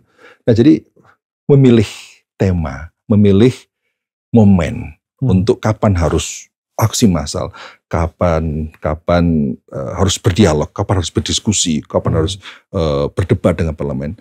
Itulah kemampuan untuk memilah-milah itu. Jangan kemudian isu demo. Itu artinya demo sebagai bumbu, demo sebagai menu. Dan juga simptom terhadap sistem penyampaian aspirasi yang kurang sehat. Gitu. Kok nggak lewat jalur parlemen, kok nggak lewat jalur yang lebih harusnya dipergunakan, tapi lewat masyarakat turun ke jalan. Tapi ini juga menjadi koreksi bagi parlemen kita. Kalau parlemen tidak aspiratif, ya itulah masyarakat memang pasti akan jalan dan pasti gerak. Parlemen jalanan, parlemen kampus. Dan itu hak konstitusi. Saya sebagai rektor nggak bisa mengatakan stop, nggak bisa, karena itu hak konstitusi seluruh siapa warga negara. Yang bisa saya lakukan adalah, Mas, isu ini cukup diselesaikan dengan dialog. Nggak harus turun jalan. Karena turun jalan ya nggak kemacetan dan sebagainya. Kalau nggak terpaksa jangan. Tapi kalau sudah keputusan sesuatu yang memang berat sekali dan harus ya silakan, saya bilang hati-hati atur. Karena memang ada resiko-resiko demo di orang pasti memanfaatkan momentum itu. Jangan sampai kemurnian gerakan kemahasiswaan kemudian dimanfaatkan oleh elit politik. Betul. Tapi tentu saja peran mahasiswa itu selalu, bahkan sejarah membuktikan sangat instrumental dalam perubahan politik di Indonesia mulai dari 98 dan sampai sekarang gitu ya. Masyarakat turun ke jalan, publik melihat, bahkan publik berada di belakangnya. Berarti mahasiswa dan mungkin institusi perguruan tinggi di belakangnya itu masih menjadi rujukan. Ini agak sulit untuk dibahas. Karena di saat yang bersamaan, universitas sendiri juga di-manage atau bahkan di-micromanage oleh pemerintah pusat. Bedanya dengan di UK adalah, di UK saya mau naik pangkat, saya mau jadi punya jabatan struktural di dalam universitas, itu prerogatif universitas. rektornya walaupun Royal Charter tapi tetap private entity gitu kan, hanya berakuntabilitas terhadap council, bukan terhadap pemerintah. Gitu. Tapi kan di Indonesia faktanya tidak begitu, atau setidaknya sebagian besar tidak begitu, ya kan? Segala hal yang berhubungan dengan kepangkatan dosen, struktural position itu semuanya di manage oleh pemerintah pusat. Oleh karenanya tentu kita melihat adanya conflict of interest di saat yang bersamaan. Bagaimana mungkin dosen atau institusi perguruan tinggi bisa bersuara ketika dia sangat bergantung pada pemerintah kan? Dan di saat yang bersamaan untuk membuatnya lebih kompleks gitu, kita dengar cerita-cerita seperti guru besar yang guru besarnya dicopot karena dia main, ini nggak bisa dibuktikan, perlu dikorroborasi gitu ya, main atau dugaannya bermain dengan kementerian atau pemerintah pusat. Gimana Prof. Arief bernavigasi di antara salah satunya adalah kepercayaan masyarakat yang selalu melihat universitas sebagai pembawa perubahan. Di satu sisi dia bergantung pada pembuat kebijakan dan membuatnya penuh dengan konflik of interest. Ini kan bukan jalur yang gampang. Ya, itulah tugas rektor untuk berdansa. Untuk menari di antara dua kepentingan itu. Tapi prinsipnya gini, bahwa siapapun pimpinan perguruan tinggi, pemerintah juga harus sadar pentingnya regenerasi kepemimpinan. Wah, mahasiswa itu calon-calon leader dan berbagai aktivitas kritisnya dia. Ketika dia melakukan gerakan massa dan sebagainya, kemudian melakukan berbagai aktivitas sesuai dengan aspirasi yang dan dia yakini sebagai yang benar. Itu bagian dari proses kaderisasi politik. Jadi maksud saya, kalau mahasiswa dibungkam, dia tidak memiliki pengalaman dalam mengkritisi sebuah policy, dalam mengkritisi sebuah keadaan, maka kita khawatirkan 2045 mereka akan jadi apa? 2050 akan artinya apa? Dia tidak terlatih keberanian, dia tidak terlatih untuk sensitivitas sosial. Dia tidak, padahal yang namanya leader itu kan satu adalah kepekaan sosial menjadi sesuatu hal yang penting dan kemudian tentu keberanian dan kemudian pengaruh, karena sebenarnya kan demo itu kan soal pengaruh. Dia mencoba untuk mempengaruhi kan. Itu proses leadership. Kan leadership is about influence, it's not about position. Kepemimpinan itu kan soal pengaruh, bukan soal posisi. Jadi kita juga harus melatih mahasiswa untuk menjadi orang yang berpengaruh, orang yang bisa mempengaruhi, meyakinkan dan sebagainya. Itu leadership. Apa yang terjadi pada tahun 90 Mas Bagus? Ketika NKKBKK itu kan kegiatan yang membungkam mahasiswa pada tahun 80-an. Kemudian Pak Emil Salim protes. Ini kalau sampai terjadi kayak gini terus, maka tidak akan muncul leader-leader dari kampus karena seluruhnya dibungkam. Nah, pada saat itulah kemudian keran demokratisasi di kampus dibuka oleh Bapak Fuad Hasan. Ya, Mendikbud pada saat itu, karena Emil Salim adalah mantan Ketua Dewan Mahasiswa UI. Dia concern terhadap kepentingan kepemimpinan ke depan akan seperti apa kalau sumber kepemimpinan kampus itu berisi orang-orang yang tidak kritis, orang-orang yang tidak punya kepedulian, orang-orang yang tidak punya kemampuan menggerakkan, orang-orang yang tidak punya kemampuan untuk mempengaruhi. Nah, itulah Pak Emil kemudian mengintervensi Menteri Pendidikan untuk membuka keran itu. Akhirnya keran itu dibuka. Nah, sehingga menurut saya dunia kemahasiswaan ini memang harus dilihat sebagai proses regenerasi kepemimpinan bangsa kita ke depan. Nah, concern kita harus dalam perspektif itu, sehingga mereka biar punya. Nah, tugas kita mengarahkan. Kita dialog. Makanya saya di IPB setiap tahun 2 kali dialog dengan mahasiswa saya. Silakan sampaikan aspirasi apapun. Saya mendengar, Pak ini kurang, ini saya biarkan. Kadang mengkritik saya bilang, ya itu suatu bagian dari proses check and balance, dari proses bagaimana dia juga latihan. Saya justru sedih kalau mahasiswa tidak bisa menyampaikan aspirasi. Coba, diam aja. Sedih betul itu. Mungkin permasalahannya bukan hanya kurang berani atau kurang berjiwa pemimpinan, kalau saya boleh tambahin lagi. Adalah bahwa menurut saya ada penurunan kemampuan mahasiswa sekarang dan lulusannya untuk bisa berartikulasi dengan baik. Betul. Apalagi berartikulasi secara lisan dengan tidak terbata-bata. Dan itu juga nggak mungkin bisa menjadi pemimpin yang efektif kalau dia nggak bisa menyampaikan pendapat. Betul. Ingat Soekarno, kalau kita lihat Soekarno, umur berapa dia mulai berjuang, coba bayangkan.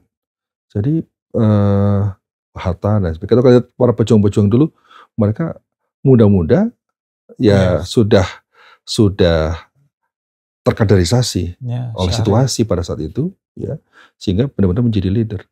Jadi leader itu harus kita ciptakan, jangan alamiah.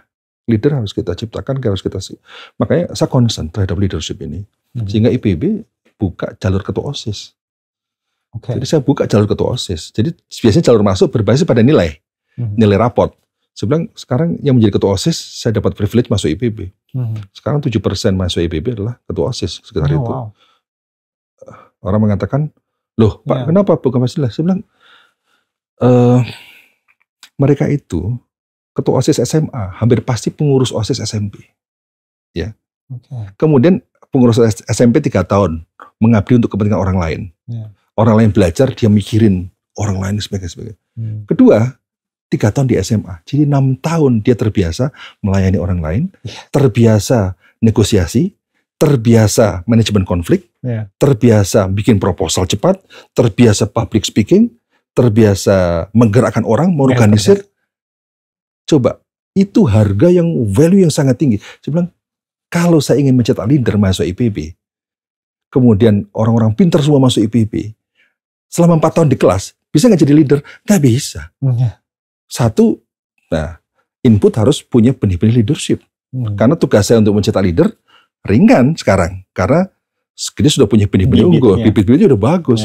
Tinggal saya ciptakan ekosistem yang baik. Sehingga saya bangun asrama kepemimpinan di IPB.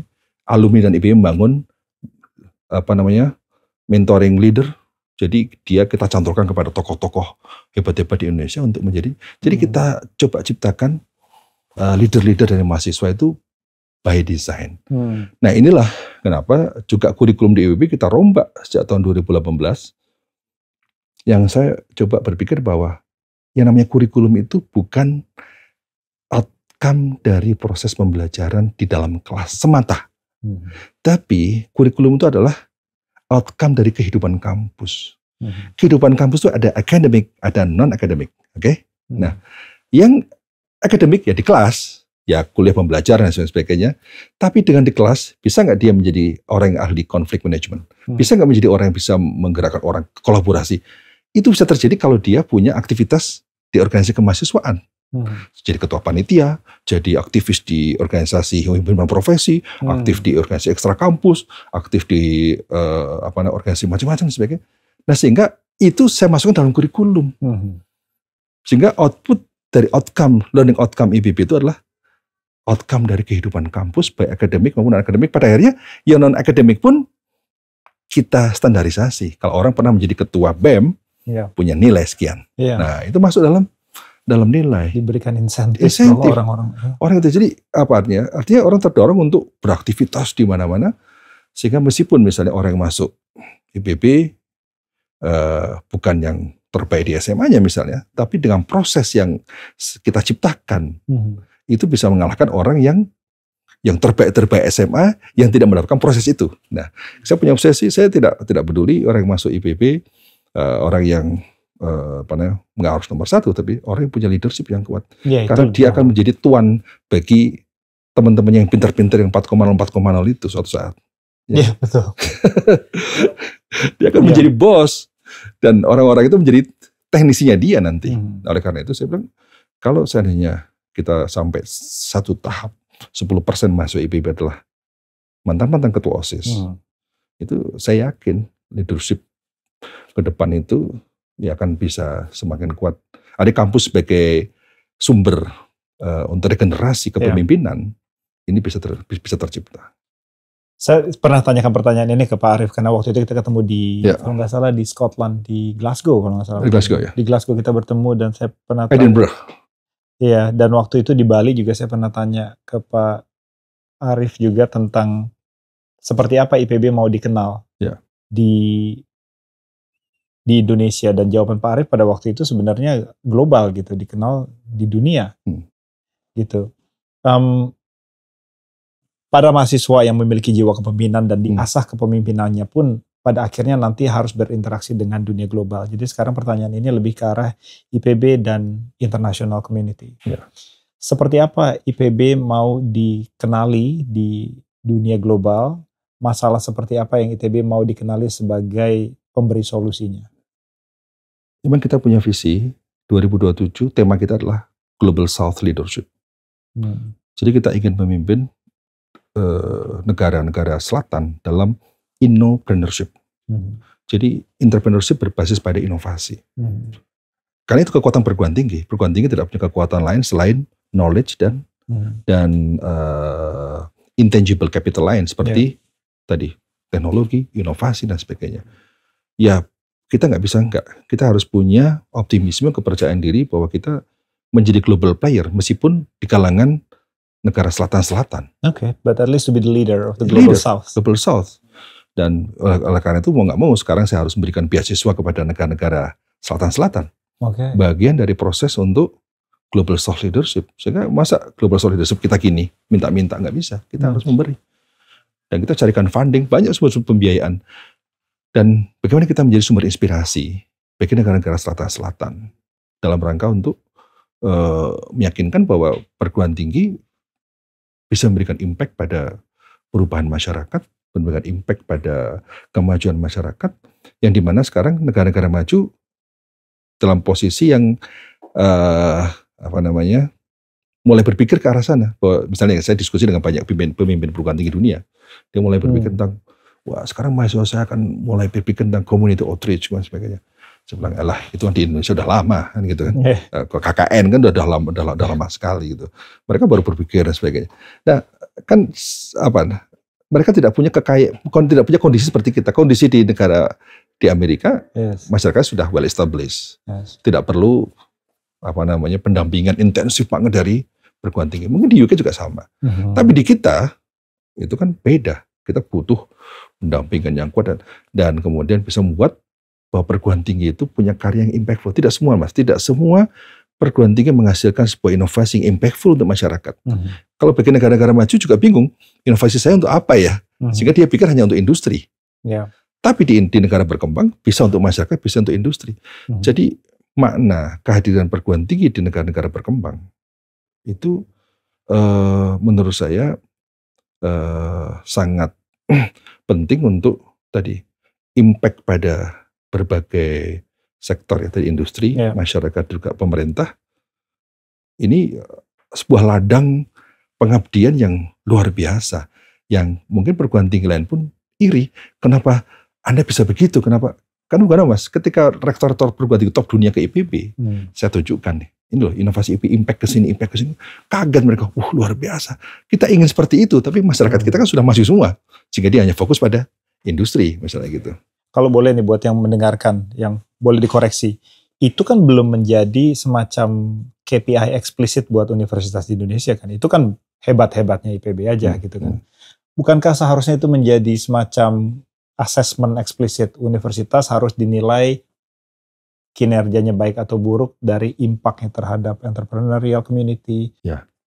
Nah, itulah mestinya KPI ke depan harus seperti itu. Menurut saya yang dinilai perguruan tinggi adalah impact-nya. Masyarakat menilai kehadirannya seperti apa, dirasakan atau tidak. Kehadiran pengetahuannya, kehadiran dosen-dosennya, kehadiran teknologinya, inovasinya, bahkan kehadiran untuk menciptakan inspirasi buat masyarakat untuk tumbuh, untuk berkembang. Bahwa kita ini kalau saya minta mahasiswa KKN ke desa-desa, saya bilang penting buat Anda. Tidak hanya sekedar bagi-bagi teknologi, tidak sekedar sharing teknologi. Yang lebih penting adalah memberikan inspirasi untuk anak-anak desa. Ketika anak-anak desa kedatangan mahasiswa, dia akan terpikir role model adalah mahasiswa. Role model bukan, mohon maaf, saudaranya, pamannya yang hanya buruh misalnya gitu. Dia punya role model baru. Jadi membuka interaksi anak-anak desa dengan orang-orang kalangan perguruan tinggi menjadi sangat strategis, menjadi role model. Jadi orientasi, sehingga dia punya mimpi, berani punya mimpi. Saat ini dia nggak punya benchmark. Benchmarknya adalah role modelnya ya yang buruh-buruh di desa, ya dia tidak punya mimpi besar. Nah padahal hasil penelitian McKinsey di 72 negara, ternyata anak-anak yang sukses, anak-anak SMA yang sukses, umur 15 tahun, adalah bukan karena faktor guru, faktor sekolah, faktor orang tua semata. Yang paling utama adalah mindset siswa itu sendiri. Jadi inspirasi dari orang-orang luar, seperti orang perguruan tinggi masuk ke desa, itu bisa membangun optimisme, membangun mimpi, dan itulah mindset yang dimiliki oleh siswa itu. Sehingga orang IPB yang mayoritas, sebagian besar adalah orang nggak mampu, Yang sekarang banyak dirut-dirut BUMN adalah orang-orang dari alumni IPB, pejabat itu. Mereka berasal bukan dari keluarga kaya, dari keluarga-keluarga yang pas-pasan. Tapi karena mindsetnya, karena motivasinya, karena kerja kerasnya, karena gritnya. Itu karena apa? Karena dia punya mimpi. Nah, oleh karena itu membangun anak-anak desa untuk bermimpi, makanya saya kira itulah mindset pola pikir yang harus dibangun. Dan itu problem Indonesia, membangun optimisme. Makanya saya selalu mengatakan, kalau pemerintah optimis terhadap 2045 menjadi nomor 14 di dunia, mari kita dukung. Kita membangun optimisme, membawa harapan baru.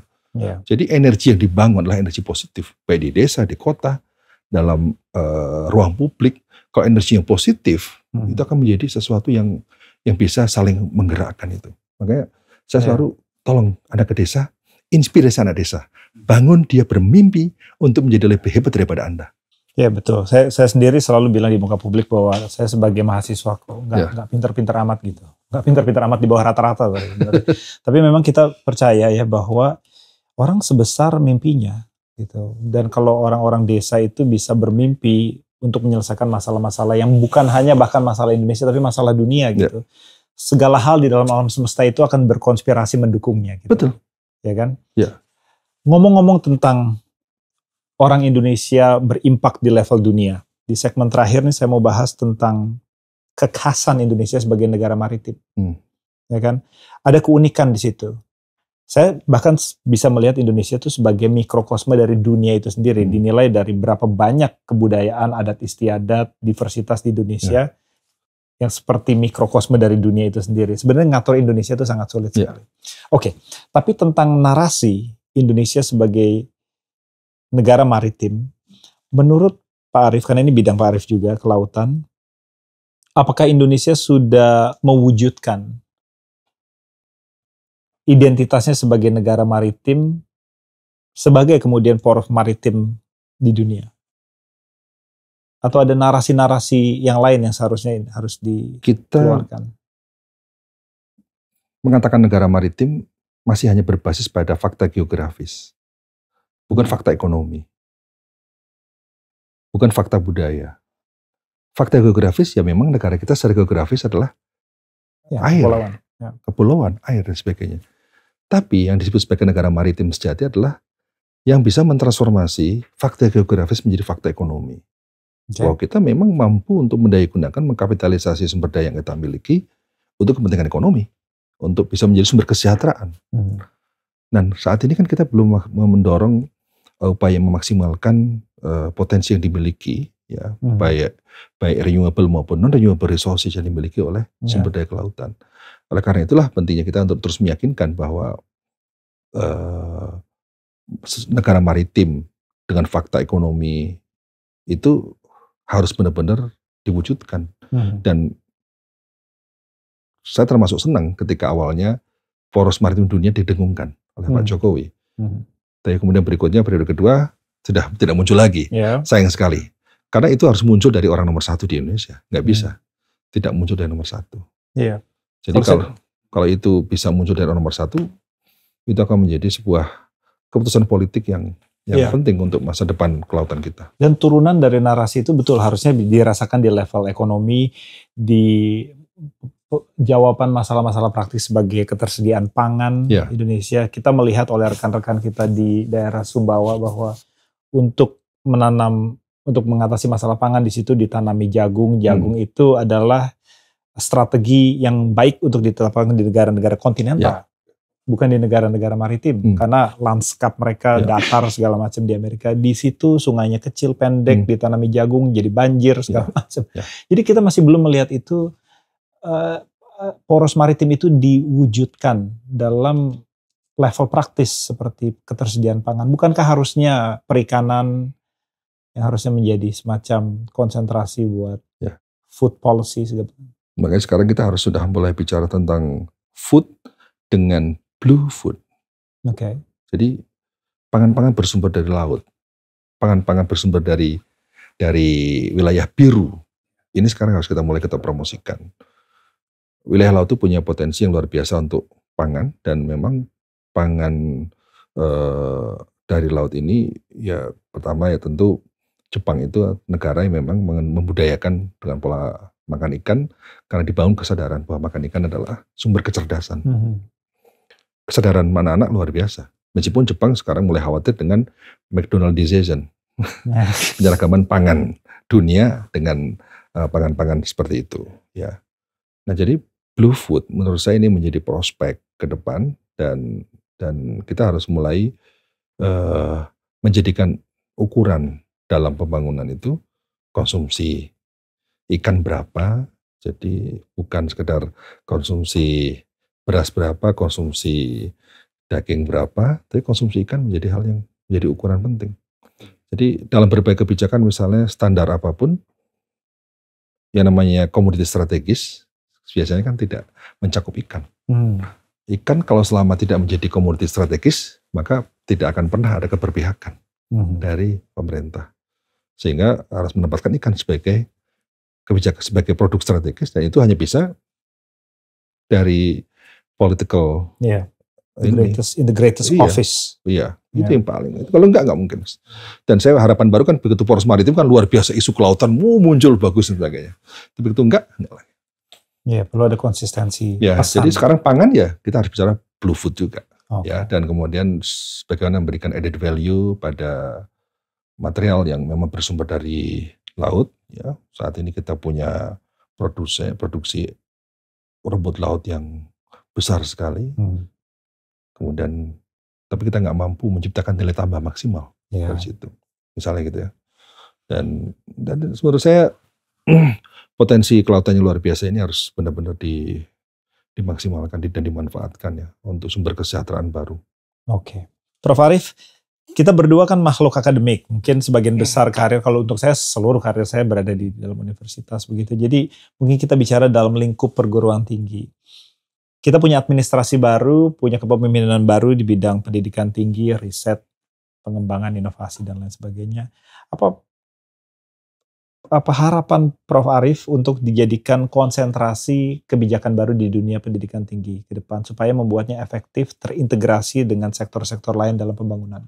Ya, yang pertama fokus pada impact, orientasi, bahwa perguruan tinggi harus punya makna bagi masyarakat. Kemudian yang kedua, masyarakat perguruan tinggi juga memiliki tipe yang berbeda-beda, jadi diberi ruang perguruan tinggi mau jadi apa, sehingga KPI dari pemerintah yang memberikan dana pada kita juga berbeda-beda antar perguruan tinggi. Nah itulah yang kemudian penyeragaman perguruan tinggi itu menjadi ahistoris menurut saya. Jadi harus perguruan tinggi tumbuh dengan karakteristiknya, dan saya sepakat dengan kebijakan Bapak Menteri Dikti ya, Pak Satrio, yang memang ternyata punya pikiran yang mirip dengan saya tentang pentingnya keragaman tipologi perguruan tinggi itu. Tapi yang paling penting adalah satu impact, kemudian kedua yang mendorong mahasiswa untuk menjadi pembelajar sejati. Kenapa menjadi pembelajar sejati? Karena kita tahu bahwa akibat kecepatan teknologi yang luar biasa ini membuat perubahan begitu cepat. Dulu perubahan setiap 1000 tahunan, karena teknologi menjadi 100 tahunan. Sekarang perubahan setiap 10 tahunan, mungkin perubahan setiap 5 tahunan. Bahkan kalau kita lihat data terbaru dari LinkedIn itu, dalam waktu 5 tahun, kompetensi yang kita miliki, skill yang kita miliki, yang relevan tinggal 60%. 5 tahun. Jadi kalau kita ngajarkan mahasiswa hari ini, maka hari ini yang dia dapatkan, 5 tahun lagi hanya 60% yang relevan. Tapi tahun 2030 ke atas, jangan-jangan 3 tahun, hanya 3 tahun umurnya. Jangan-jangan 2 tahun. Makanya kalau kita tidak membekali mahasiswa dengan mental menjadi seorang pembelajar sejati, maka dia akan sulit untuk beradaptasi terhadap perubahan.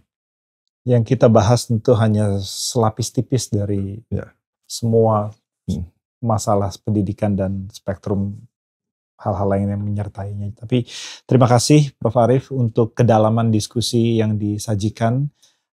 Mudah-mudahan ke depan kita bisa berdiskusi lebih banyak lagi. Terima kasih Mas Bagus atas kesempatannya. Kehormatan buat saya untuk bisa bertemu Mas Bagus dalam dialog yang di ruang ini. Luar biasa. Terima kasih. Rekan-rekan, that's Chronicles.